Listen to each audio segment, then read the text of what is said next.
আজ সাত সকালে যেই হারে রোদটা দিয়েছে মনেই হচ্ছিল সারাদিন আজকে ভালোই গরম থাকবে। আর আজকে আমার অনেকটা তাড়াতাড়ি খিদে পেয়ে গেছিল ঘুম থেকে উঠে, তাই বাবাকে তাড়াতাড়ি করে বলেই আমি ফ্রেশ হতে চলে গেছি।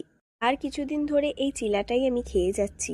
তারপরে আমার মোস্ট ইম্পর্টেন্ট জিনিস চা, আমি যেটা না খেয়ে থাকতেই পারবো না। যতই গরম পড়ুক শীত পড়ুক, গরমে আমি ঘেমে স্নান হয়ে যাই, তাও আমি চা খাবই।